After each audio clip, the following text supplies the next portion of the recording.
ಎತ್ತಿಡಬೇಕಾಗಿರ್ತಕ್ಕಂಥದ್ದು ಆ ಸರ್ಕಾರದ ಕರ್ತವ್ಯ. ಆ ಹಿನ್ನೆಲೆ ಒಳಗಡೆ ಇವತ್ತು ಕೇವಲ 2014ರಲ್ಲಿ ಬೇರೆ ಪಕ್ಷದಿಂದ ಬಂದಂಥ ಕಾಂಗ್ರೆಸ್ಸಿಗೆ ಅನ್ಯಾಯ ಮಾಡಿರ್ತಕ್ಕಂಥದ್ದು ನಾನೇನು ಹೇಳಬೇಕಾಗಿಲ್ಲ, ಅದು ಜಗಜ್ಜಾಹೀರಾತಾಗಿದೆ. ಅವ್ರು JDSನಲ್ಲಿದ್ದರು, JDSನಿಂದ ಬಂದರು, ಮುಖ್ಯಮಂತ್ರಿಗಳಾದರು. ಅವತ್ತಿನಿಂದ ಇವತ್ತಿನವರೆಗೂ ಕೂಡ ಏನೇನು ಜಟಾಪಟಿ ನಡೀತು ಅದನ್ನು ನಾನೇನು ಹೇಳಬೇಕಾಗಿಲ್ಲ, ಅದು ತಮ್ಮಳು ಕೂಡ ಗೊತ್ತಿರ್ತಕ್ಕಂಥ ವಿಚಾರ. ಆದರೆ ಭಾಗಶಃ 52% ಇರ್ತಕ್ಕಂಥ ಹಿಂದುಳಿದ ವರ್ಗಕ್ಕೆ ಮಾಡಿರ್ತಕ್ಕಂಥ ಅನ್ಯಾಯವನ್ನು ಸಹಿಸಲಿಕ್ಕೆ ಸಾಧ್ಯ ಆಗೋದಿಲ್ಲ ಅಂತಕ್ಕಂಥದ್ದನ್ನು ತಮ್ಮ ಮೂಲಕ ಜನತೆಗೆ ಹೇಳಲಿಕ್ಕೆ ಇವತ್ತು ಬಂದಿರತಕ್ಕಂಥದ್ದು. ಯಾತಕ್ಕೋಸ್ಕರ ಈ ನಾಟಕ ಮಾಡಿದ್ರಿ? ಬೇರೆ ಬೇರೆ ರಾಜ್ಯಗಳು, ಬಿಹಾರ್ನಲ್ಲಿ ನಿತೀಶ್ ಕುಮಾರ್ ಇರ್ಬೋದು, ತೆಲಂಗಾಣದ ಮುಖ್ಯಮಂತ್ರಿಗಳಿರ್ಬೋದು, ಕೇವಲ 365 ದಿನಗಳಲ್ಲಿ ಇವತ್ತು ವರದಿಯನ್ನು ತಯಾರು ಮಾಡಿ ಸ್ವೀಕಾರ ಮಾಡಿ ಇವತ್ತು ಆ ಹಿಂದುಳಿದ ವರ್ಗಕ್ಕೆ ನ್ಯಾಯವನ್ನು ಕೊಡ್ತಾ ಇರ್ತಕ್ಕಂಥದ್ದು ನಾವು ಕಣ್ಣಿಂದ ಕಂಡಿರ್ತಕ್ಕಂಥದ್ದು. 3 ಆಯೋಗಗಳನ್ನು ನೀವು ತಿರಸ್ಕಾರ ಮಾಡಿದ್ರಿ. ಕಾಂತರಾಜು ವರದಿನ ತಿರಸ್ಕಾರ ಮಾಡಿದ್ರಿ. ಸುಮಾರು 9 ವರ್ಷಗಳ ಕಾಲ ನಾನು ಕೂಡ ವಿಧಾನ ಪರಿಷತ್ತಿನ ಸದಸ್ಯ ಇದ್ದಂಥ ಸಂದರ್ಭದಲ್ಲಿ ಹಿಂದುಳಿದ ವರ್ಗಗಳ ಕಮಿಟಿಯ ಅಧ್ಯಕ್ಷನಾಗಿ ನಾನು ಕೆಲಸ ಮಾಡುವಂಥ ಕಾಲದಲ್ಲಿ ಆಯೋಗವನ್ನು ಕರೆಸಿ ಕೂತು ಚರ್ಚೆ ಮಾಡಿ ವಿಧಾನಸೌಧದಲ್ಲಿ ಯಾತಕ್ಕೋಸ್ಕರ ಈಗ ಆಗ್ತಾ ಇದೆ ಸನ್ಮಾನ್ಯ ಅಧ್ಯಕ್ಷ ಕಾಂತರಾಜ್ ಅವರೇ ಅಂತಕ್ಕಂಥ ಮಾತನ್ನು ಕೇಳಿದೆ. ಅವ್ರು ನೇರವಾಗಿ ಹೇಳಿದ್ರು, ಸರ್ ಯಾವುದೇ ಕಾರಣಕ್ಕೂ ಕೂಡ ನಾನು ಬಹಿರಂಗವಾಗಿ ಏನು ಹೇಳಲಿಕ್ಕೆ ಸಾಧ್ಯ ಆಗ್ತಾ ಇಲ್ಲ. ಈ ವರದಿಯನ್ನು ಯಾವುದೇ ಕಾರಣಕ್ಕೂ ಕೂಡ ನೀವು ಸರ್ಕಾರಕ್ಕೆ ಕೊಡ್ತಕ್ಕಂಥ ವ್ಯವಸ್ಥೆಗೆ ಹೋಗಬಾರ್ದು ಅಂತಕ್ಕಂಥ ಮಾತನ್ನು ಉಲ್ಲೇಖ ಮಾಡೋದು. ಮನಸ್ಸಿಗೆ ಇದೊಂದು ರೀತಿಯ ನೋವು ಅಂತಕ್ಕಂಥದ್ದಲ್ಲ, ಕಗ್ಗೋಲೆ ಅಂತಕ್ಕಂಥದ್ದು ನಾನು ಈ ಭಾಷೆನ ಹೇಳಬೇಕಾಗುತ್ತೆ. ಹಿಂದುಳಿದ ವರ್ಗಕ್ಕೆ ಆಗಿರ್ತಕ್ಕಂಥದ್ದು ಇರ್ಬೋದು, ಕಾಂಗ್ರೆಸ್ನವರು ನಾವು ಹಿಂದುಳಿದ ವರ್ಗಕ್ಕೆ ಸಮಾನತೆಯನ್ನು ಕೊಡ್ತೇವೆ ಅಂತಕ್ಕಂಥ ಮಾತನ್ನು ಬರೀ ಭಾಷಣದಲ್ಲಿ ಹೇಳಿದ್ರು. ಆದರೆ ಕಾನೂನುಬದ್ಧವಾಗಿ ನೀವು ಮಾಡಿದ್ದೇನು? ಎಲ್ಲಿ ಮಾಡಿದ್ರಿ? 13 ವರ್ಷಗಳ ಕಾಲ ಜನತೆಯ ತೆರಿಗೆ ಹಣವನ್ನು ಪೋಲು ಮಾಡಿ 1,000 ಕೋಟಿ ರೂಪಾಯಿನ ಇವತ್ತು ನೀರಿಗೆ ಹಾಕ್ತಕ್ಕಂಥ ಒಂದು ವ್ಯವಸ್ಥೆಯನ್ನು ನೀವು ಮಾಡಿದ್ದೀರಲ್ಲ, ಇದರ ಪ್ರತಿಫಲ ಯಾರಿಗೆ ಸಿಕ್ಕಿದೆ? ನಾವು ಕೇಳಬೇಕಲ್ವಾ? ಸಾರ್ವಜನಿಕವಾಗಿ ನಾವು ಶಾಸಕರಾಗಿ ವಿಧಾನ ಪರಿಷತ್ತಿನ ಸದಸ್ಯರಾಗಿದ್ದಂಥ ಸಂದರ್ಭದಲ್ಲೂ ಕೂಡ ಒಬ್ಬ ಮುಖ್ಯಮಂತ್ರಿಗೆ ಕೇಳಲಿಕ್ಕೆ ಆಗದಲ್ಲೇ ಇರ್ತಕ್ಕಂಥ ಸಂದರ್ಭದಲ್ಲಿ ಜನಸಾಮಾನ್ಯರು ಕೇಳಲಿಕ್ಕೆ ಸಾಧ್ಯ ಆಗಲ್ಲ. ಸೊ ಆ ದೃಷ್ಟಿಯಿಂದ ಇವತ್ತು ದೆಹಲಿನಲ್ಲಿ ಕೂತು ಮಧುಸೂದನ್ ನಾಯಕರಿಗೆ ನೀವು ದೂರವಾಣಿ ಮೂಲಕ ಆ ವರದಿ ತಗೊಂಬ, ಸಾಯಂಕಾಲದೊಳಗಡೆ ನಾನು ವರದಿ ಸ್ವೀಕಾರ ಮಾಡಿ ಅದನ್ನು ಇಂಪ್ಲಿಮೆಂಟ್ ಮಾಡಬೇಕು ಅಂತಕ್ಕಂಥ ಮಾತನ್ನು ಉಲ್ಲೇಖ ಮಾಡಿದ್ರಲ್ಲ. ಆದರೆ ಈಗಾಗಲೇ 1.5 ತಿಂಗಳು ಕಳೀತಾ ಇದೆ. ನೂತನವಾಗಿ ಆಯ್ಕೆಯಾಗಿರ್ತಕ್ಕಂಥ ಕಾಂಗ್ರೆಸ್ ಸರ್ಕಾರದ ಮುಖ್ಯಮಂತ್ರಿಗಳನ್ನ ಇವತ್ತು ಅವ್ರು ಬಂದಿದ್ರು ಕೂಡ ಆ ವರದಿಯ ಬಗ್ಗೆ ಸ್ಥಿತಿಗತಿಗೇನು? ಕಳೆದ ಬಾರಿ ನಡೆದಂಥ ರಾಜ್ಯಪಾಲರ ಭಾಷಣದಲ್ಲಿ ವರದಿಯ ಪ್ರಶ್ನೆ ಇಲ್ಲ. ವಿಧಾನಸಭೆ ನಡೆಯುವಂಥ ಕಾಲದಲ್ಲಿ ಯಾವುದೇ ಕಾರಣಕ್ಕೂ ಕೂಡ ಅದನ್ನು ಪ್ರಶ್ನೆ ಮಾಡಲಿಲ್ಲ. ಆದರೆ ನಾವು ಹೇಳ್ತಕ್ಕಂಥದ್ದು, ನೀವು 13 ವರ್ಷಗಳ ಕಾಲ ಹಿಂದುಳಿದ ವರ್ಗದ ಜನರಿಗೆ ಸಮಾನತೆ ಕೊಡ್ತೇನೆ ಅಂತೇಳಿ ಅಂತ ಮೋಸ ಮಾಡಿದ್ದೀರಿ. ನಮ್ಮ ರಾಜ್ಯಾಧ್ಯಕ್ಷರು ಯಾವಾಗಲೂ ಒಂದು ಮಾತು ಹೇಳ್ತಾರೆ, ಕಾಯಲು ಮೇಲೊಬ್ಬನಿದ್ದಾಗ ಕಾಯಕವಿಲ್ಲದ ಕೊಂಕಿನ ಮಾತಿಗೆ ಕೊರಗುವುದೇಕೆ ಅಂತಕ್ಕಂಥ ಮಾತನ್ನು ಹೇಳ್ತಾರೆ. ಆ ಮಾತನ್ನು ಪುನರಾವರ್ತನೆ ಮಾಡ್ತೀನಿ. ಇವತ್ತು ನರೇಂದ್ರ ಮೋದಿ ಅವರೇ 45 ವರ್ಷದ ರಾಷ್ಟ್ರೀಯ ಅಧ್ಯಕ್ಷ ಅಂತ ನಿತಿನ್ ನಬೀನ್ ಅವರ ನಮ್ಮ ಬಾಸ್ ಅಂತ ಅಂತಕ್ಕಂಥ ಮಾತನ್ನ ಕರೆದು ಚಿಕ್ಕ ವಯಸ್ಸಿನ ಅಧ್ಯಕ್ಷನು ಕೂಡ ಬಾಸ್ ಅನ್ನ ಕರೆಯೋದ್ರ ಮುಖಾಂತರ ರಾಷ್ಟ್ರೀಯ ಅಧ್ಯಕ್ಷರಿಗೆ ಯಾವ ರೀತಿ ಗೌರವ ಕೊಡಬೇಕು ಆ ರೀತಿ ಗೌರವವನ್ನು ಕೊಟ್ಟಿದ್ದಾರೆ. ಪಕ್ಷದ ಒಳಗಿದ್ದವ್ರ ಬಗ್ಗೆ ನಾವು ಏನ್ ಬೇಕಾದ್ರೂ ಮಾತಾಡ್ಬೋದು, ಯಾವ ರೀತಿ ನಾವು ಶಿಷ್ಟಾಚಾರ, ಯಾವ ರೀತಿ ಗೌರವ ಕೊಡಬೇಕು ಪಕ್ಷದ ಅಧ್ಯಕ್ಷ, ಹೊರಗಿದ್ದವ್ರ ಬಗ್ಗೆ ನಾವು ಮಾತಾಡ್ತಕ್ಕಂಥ ಅವಶ್ಯಕತೆ ನಮ್ಗಿಲ್ಲ.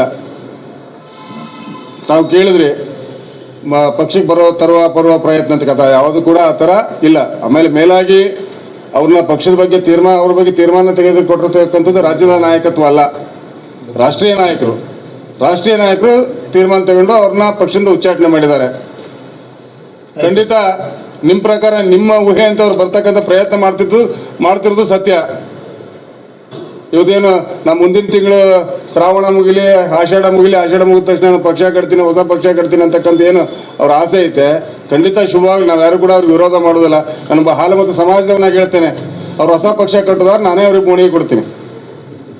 ಅದು ಬಿಟ್ಟು ಬ್ಲ್ಯಾಕ್ ಮೇಲ್ ಮಾಡ್ದೇನೆ ಪಕ್ಷದ ತತ್ವ ಸಿದ್ಧಾಂತವನ್ನು ಒಪ್ಕೊಂಡು ಹಿರಿಯರಿದ್ದಾರೆ, ಹಿರಿಯರ ಹತ್ರ ಚರ್ಚೆ ಮಾಡಲಿ. ಈ ಹಿಂದೆನೂ ಕೂಡ ನಾನು ಅನೇಕ ಬಾರಿ ಪಕ್ಷದಲ್ಲಿದ್ದೆ, ಅನೇಕ ಬಾರಿ ನಾನು ಪಕ್ಷದಿಂದ ಆಚೆನೂ ಹೋಗಿದ್ದೆ. ಮತ್ತೆ ನಂಗೆ ಬರುವ ಆಸೆ ಇದೆ ಅಂತಕ್ಕಂಥ ಅಭಿಪ್ರಾಯವನ್ನ ಪಕ್ಷದ ಹಿರಿಯ ಮುಖಂಡರಲ್ಲಿ ಅಥವಾ ರಾಜ್ಯಾಧ್ಯಕ್ಷರಲ್ಲಿ ಮನವಿ ಮಾಡಲಿ, ಅದನ್ನ ಹಿರಿಯರು ಯೋಚನೆ ಮಾಡ್ತಾರೆ. ಸಾಧ್ಯವಾದ್ರೆ ನಾನು ಕೂಡ ರಾಜ್ಯದ ಕಾರ್ಯದರ್ಶಿ ಇದ್ದೀನಿ, ನನ್ನ ಹತ್ರನೂ ಕೂಡ ಮನವಿ ಕೊಡ್ಲಿ. ಅಲ್ಲ, ಈಗ ಒಂದು ದೃಷ್ಟಿಕೋನ ಅಲ್ಲಿ ಈಶ್ವರಪ್ಪನವ್ರನ್ನ ಒಂದ್ ಕಡೆ ಕಡೆಗಣಿಸ್ತಾಗ್ತದೆ, ಇಲ್ಲಿ ಯತ್ನಾಳ್ ಅವ್ರನ್ನ ಒಂದ್ ಕಡೆ ಕಡೆಗಣಿಸ್ತಾಗ್ತಾ ಇದೆ. ಏನ್ ನಡೀತಾ ಇದೆ ಸರ್? ಯಾರನ್ನ ಒಂದ್ ನಿಮಿಷ ಕಂಪ್ಲೀಟ್ ಮಾಡ್ತಾರೆ. ಹಿರಿಯರನ್ನ ಸಂಪೂರ್ಣವಾಗಿ ಉಚ್ಚಾಟನೆ ಮಾಡಿ ನಮಗಿಂತ ಚಿಕ್ಕವರು ನಮ್ಮ ಜೊತೆಯಲ್ಲಿ ಕೆಲಸ ಬಂದಂತ ಕಾಂಗ್ರೆಸ್ನ ಸನ್ಮಾನ್ಯ ಸಿದ್ದರಾಮಯ್ಯನವರ ಸರ್ಕಾರದ ಹಿಂದುಳಿದ ವರ್ಗಗಳಿಗೆ ಆಗಿರ್ತಕ್ಕಂಥ ಅನ್ಯಾಯದ ಬಗ್ಗೆ ಇವತ್ತು ಮಾತನಾಡಲಿಕ್ಕೆ ಬಂದಿರತಕ್ಕಂಥದ್ದು. ಬಂಧುಗಳೇ, 2014ರಲ್ಲಿ ಸನ್ಮಾನ್ಯ ಅವತ್ತಿನ ಮುಖ್ಯಮಂತ್ರಿಗಳಾಗಿರ್ತಕ್ಕಂಥ ಸಿದ್ದರಾಮಯ್ಯನವರು ಜಾತಿ ಗಣತಿ ಒಂದು ಸಮೀಕ್ಷೆಯನ್ನು ಮಾಡಬೇಕು, ಹಿಂದುಳಿದ ವರ್ಗಗಳಿಗೆ ಆಗಿರ್ತಕ್ಕಂಥ ಅನ್ಯಾಯದ ಬಗ್ಗೆ ಒಂದು ಸಮಾನತೆಯನ್ನು ಕೊಡ್ತೀನಿ ಅಂತಕ್ಕಂಥ ದೃಷ್ಟಿಯಿಂದ ಪ್ರಾರಂಭ ಆದಂಥ ಆ ಸಮೀಕ್ಷೆ ಸುಮಾರು 650 ಕೋಟಿ ರೂಪಾಯಿ ಹಣವನ್ನು ಖರ್ಚು ಮಾಡಿ ಸನ್ಮಾನ್ಯ ಕಾಂತರಾಜ್ ಅವರ ಹಿಂದುಳಿದ ವರ್ಗಗಳ ಆಯೋಗದ ಅಧ್ಯಕ್ಷನ ಮಾಡಿ ಆಯೋಗದಿಂದ ಕೊಟ್ಟಂಥ ವರದಿಯನ್ನು 10 ವರ್ಷಗಳ ಕಾಲ ಮುಗಿದ್ರೂ ಕೂಡ ವರದಿಯನ್ನು ಸ್ವೀಕಾರ ಮಾಡದಲೇ ಹಿಂದುಳಿದ ವರ್ಗಗಳಿಗೆ ಆಯವ್ಯಯದಲ್ಲಿ ಸಮಾನತೆಯ ಬಡ್ಜೆಟನ್ನು ಕೊಡ್ತೇನೆ ಅಂತಕ್ಕಂಥ ಹೇಳಿಕೆ ಕೊಟ್ಟು ಕೂಡ ಕಟ್ಟ ಕಡೆಯವರೆಗೆ ಅವರು 2ನೇ ಬಾರಿ ಮುಖ್ಯಮಂತ್ರಿಗಳ ಸ್ಥಾನದಿಂದ ಇಳಿಯ ತನಕ ದೆಹಲಿಯಿಂದ ಫೋನ್ ಮಾಡಿ ಮಧುಸೂದನ್ ನಾಯಕ್ ಅವರ ಆಯೋಗದ ಅಧ್ಯಕ್ಷನ ಕರೆದು ವರದಿಯನ್ನು ಸ್ವೀಕಾರ ಮಾಡಿ 24 ಗಂಟೆ ಒಳಗಡೆ ರಾಜೀನಾಮೆ ಕೊಡ್ತಾರೆ ಅಂತ ಅಂದರೆ ಇದರ ಅರ್ಥ ಏನಿದೆ ಅಂತಕ್ಕಂಥದ್ದನ್ನು ಜನತೆಗೆ ಗೊತ್ತಾಗಬೇಕು ಅಂತಕ್ಕಂಥ ದೃಷ್ಟಿಯಿಂದ ಸುಮಾರು 13 ವರ್ಷಗಳ ಕಾಲ ಕಾಂತರಾಜ್ ಅವರು ವರದಿ ತಯಾರು ಮಾಡಿದ್ರು, ನಿರ್ಲಕ್ಷ್ಯ ಮಾಡಿದ್ರು. ನಂತರ ಜಯಪ್ರಕಾಶ್ ಹೆಗಡೆ ಅವರು ಬಂದರು, ನಿರ್ಲಕ್ಷ್ಯ ಮಾಡಿದ್ರು. ಕೊನೆಗೆ ಮಧುಸೂದನ್ ನಾಯಕ್ ಅವ್ರನ್ನ ಹಿಂದಿನ ವರದಿಯನ್ನು ನಾನು ಒಪ್ಪಲಿಕ್ಕೆ ಸಾಧ್ಯ ಇಲ್ಲ, ಹೊಸದಾಗಿ ವರದಿಯ ತಯಾರು ಮಾಡಿ ಅಂತಕ್ಕಂಥ ಮಾತನ್ನು ಉಲ್ಲೇಖ ಮಾಡಿದ್ರು ಕೂಡ ಅದನ್ನು ಕೂಡ ಕೇವಲ 24 ಗಂಟೆ ಒಳಗಡೆ ವರದಿಯನ್ನು ಸ್ವೀಕಾರ ಮಾಡಿದ್ದೀನಿ ಅಂತ ನೆಪ ಮಾತ್ರ ಹೇಳಿ ರಾಜೀನಾಮೆ ಕೊಟ್ಟಿರ್ತಕ್ಕಂಥದ್ದು ಎಷ್ಟರ ಮಟ್ಟಿಗೆ ಸರಿ ಅಂತಕ್ಕಂಥದ್ದು ಕರ್ನಾಟಕ ರಾಜ್ಯದ 7 ಕೋಟಿ ಜನ ತೀರ್ಮಾನ ಮಾಡಬೇಕು ಅಂತಕ್ಕಂಥ ಒಂದು ಉದ್ದೇಶದಿಂದ ನಮ್ಮ ಭಾರತೀಯ ಜನತಾ ಪಾರ್ಟಿಯ ನಮ್ಮೆಲ್ಲ ನಾಯಕರು ಕೂಡ ಸೇರಿ ಇವತ್ತು ಪ್ರತಿ ಜಿಲ್ಲೆನಲ್ಲೂ ಕೂಡ ಈ ವಿಷಯವನ್ನು ಜನರಿಗೆ ಮುಟ್ಟುವಂತೆ ಮಾಡಬೇಕು ಅಂತಕ್ಕಂಥ ಉದ್ದೇಶಕ್ಕೋಸ್ಕರ ನಾನು ಬಂದಿರತಕ್ಕಂಥದ್ದು. ಬಂಧುಗಳು, ಪಕ್ಷದ ಬಗ್ಗೆ ಇರತಕ್ಕಂಥ ಕಾಳಜಿಗೆ ನಾನು ಖುಷಿಯಿಂದ ನೀವು ಅಭಿನಂದನೆ ಹೇಳ್ತೀನಿ ಅಣ್ಣ. ಒಂದು ಗಮನದಲ್ಲಿ ಸನ್ಮಾನ್ಯ ರಾಜ್ಯಾಧ್ಯಕ್ಷರು ವಿಜೇಂದ್ರ ಅವರು ಆದಮೇಲೆ ಎಲ್ಲ ಹಿರಿಯರನ್ನು ವಿಶ್ವಾಸಕ್ಕೆ ತೆಗೆದುಕೊಂಡು ಇಡೀ ರಾಜ್ಯಾದ್ಯಂತ ಪ್ರವಾಸ ಮಾಡಿ ಕಾರ್ಯಕರ್ತರಲ್ಲಿ ಉತ್ಸಾಹ ಬರ್ತಾ ನಿಟ್ಟಿನಲ್ಲಿ ಅವರು ಕೆಲಸ ಮಾಡ್ತಾ ಇದ್ದಾರೆ. ಕಳೆದ 2023ರ ವಿಧಾನಸಭಾ ಚುನಾವಣೆಯಲ್ಲಿ ನಮಗೆ ಪಕ್ಷಕ್ಕೆ ಹಿನ್ನಡೆ ಆದಂಥ ಸಂದರ್ಭದಲ್ಲಿ ಮಾನ್ಯ ರಾಷ್ಟ್ರೀಯ ನಾಯಕರೆಲ್ಲರೂ ಕೂಡ ವಿಜೇಂದ್ರ ಅವ್ರನ್ನ ರಾಜ್ಯಾಧ್ಯಕ್ಷನ ನೇಮಕ ಮಾಡಿ ಮಾಡಿದಾಗ ಇಡೀ ರಾಜ್ಯದಲ್ಲಿ ಒಂದು ಮಿಂಚಿನ ಸಂಚಾರ ಆಯಿತು. ಈ ಗ್ಯಾರಂಟಿ ಭರಾಟೆಗಳ ಮಧ್ಯೆ ನಾವು 2 ಸ್ಥಾನ 2 ಅಂಕಿ ದಾಟೋದು ಕಷ್ಟ ಅಂತ ಇತ್ತು ಲೋಕಸಭೆ ಚುನಾವಣೆಯಲ್ಲಿ. NDA 19 ಕ್ಷೇತ್ರ ಗೆಲ್ತಕ್ಕಂಥ ಸಾಧನೆ ಮಾಡಿದ ವಿಜೇಂದ್ರ ನೇತೃತ್ವ ಅಲ್ವೇ? ಹಾಗಾದ್ರೆ ರಾಜ್ಯಾಧ್ಯಕ್ಷ ಆದ ಮೇಲೆ ಬಹಳಷ್ಟು ಜನ ಹೇಳ್ತಾರೆ ಇಲ್ಲ ಯಾರ್ಯಾರಿಗೂ ಚೆನ್ನಾಗಿದೆ ಅಂತೇಳಿ. ಆ ರೀತಿಯಿಂದ ಇದ್ದಂಥ ಸಂದರ್ಭದಲ್ಲಿ ಕೂಡ ಸ್ವತಃ ಮುಖ್ಯಮಂತ್ರಿಗಳ ಮೂಢ ಹಗರಣ ಆದಾಗ ಬೆಂಗಳೂರಿನಿಂದ ಮೈಸೂರಿನವರೆಗೂ ಪಾದಯಾತ್ರೆ ಮಾಡಿ 14 ಸೈಟ್ಗಳನ್ನು ವಾಪಸ್ ಕೊಡ್ತಕ್ಕಂಥ ಕೆಲಸ ಮಾಡಿದ್ದು ಹೋರಾಟ ಅಲ್ವಾಗರೆ.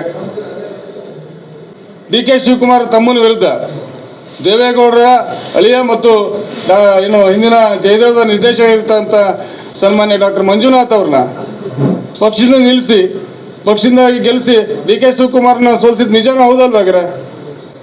ಯಾರೋ ಕೆಲವರು ಒಂದು ಪರ್ಸೆಪ್ಷನ್ ಕ್ರಿಯೇಟ್ ಮಾಡಬೇಕು.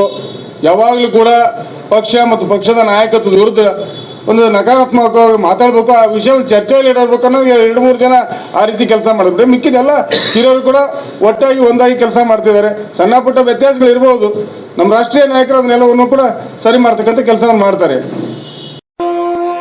ಸರ್ವಮಂಗಳ ಮಾಂಗಲ್ಯೆ ಶಿವೆ ಸರ್ವಾರ್ಥ ಸಾಧಿಕೆ ಶರಣ್ಯೆ ತ್ರಯಂಬಕೆ ದೇವಿ ನಾರಾಯಣಿ ನಮೋಸ್ತುತೆ.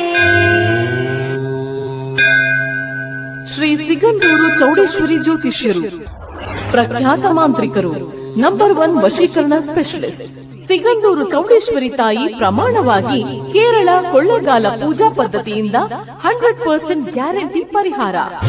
ಅನ್ನಪೂರ್ಣೇಶ್ವರಿ ದೇವಿ, ಶ್ರೀ ಮಾರಿಕಾಂಬಾ ದೇವಿ, ಶ್ರೀ ಶಾರದಾ ದೇವಿ, ಶ್ರೀ ಸಿಗಂದೂರು ಚೌಡೇಶ್ವರಿ ದೇವಿ ಹಾಗೂ ಶ್ರೀ ಮೂಕಾಂಬಿಕಾ ದೇವಿಯ ಪೂಜಾ ಶಕ್ತಿಯಿಂದ ನಿಮ್ಮ ಸರ್ವ ಸಮಸ್ಯೆಗಳಾದ ವಿದ್ಯೆ, ಉದ್ಯೋಗ, ವ್ಯಾಪಾರ, ಸಂತಾನ, ಸತಿಪತಿ ಕಲಹ, ದಾಂಪತ್ಯ, ಹಣಕಾಸು, ಪ್ರೇಮ ವಿಚಾರ, ಕೋರ್ಟ್ ಕೇಸ್, ಜಾಗ ಜಮೀನು ಇನ್ನಿತರ ಸಮಸ್ಯೆಗಳಿಗೆ ನೇರ ಪರಿಹಾರ ತಿಳಿಸುತ್ತಾರೆ. ವಿಶೇಷ ಸೂಚನೆ: ಸ್ತ್ರೀಯರಿಗೆ ವಿಶೇಷ ಪರಿಹಾರ. ನಿಮ್ಮ ಸಮಸ್ಯೆಗಳಾದ ಕೆಲಸದಲ್ಲಿ ತೊಂದರೆ, ವಿವಾಹ ವಿಳಂಬ, ಪ್ರೀತಿ ಪ್ರೇಮ ವಿಚಾರ, ಗಂಡ ಹೆಂಡತಿ ಗುಪ್ತ ಸಮಸ್ಯೆ, ಗಂಡ ಪರಸ್ತ್ರೀಯರನ್ನು ಬಿಡಿಸಲು, ಮಕ್ಕಳು ಮಾತು ಕೇಳಲು, ಶತ್ರುನಾಶ, ಮಾಟ ಮಂತ್ರ, ಪ್ರೀತಿಯಲ್ಲಿ ನಂಬಿ ಮೋಸ, ಇಷ್ಟಪಟ್ಟವರು ನಿಮ್ಮಂತೆ ಆಗಲು, ಸ್ತ್ರೀ ವಶೀಕರಣ, ಪುರುಷ ವಶೀಕರಣ, ಲಕ್ಷ್ಮೀ ವಶೀಕರಣ, ಲೈಂಗಿಕ ವಶೀಕರಣ. ಯಾವುದೇ ಹಳ್ಳಿ, ತಾಲೂಕು, ಜಿಲ್ಲೆ, ಸ್ಥಳದಿಂದ ಕರೆ ಮಾಡಿದರೆ ಫೋನಿನ ಮೂಲಕ ಪರಿಹಾರ. ಫೋನಿನ ಮೂಲಕ ನಿಮ್ಮೆಲ್ಲ ಸಮಸ್ಯೆಗಳಿಗೆ ಪರಿಹಾರ ನೀಡುತ್ತಾರೆ. ಪಂಡಿತ್ ರಾಘವೇಂದ್ರ ಜೋಶಿ. ಸಂಪರ್ಕಿಸಿ. Mobile number 9901238550.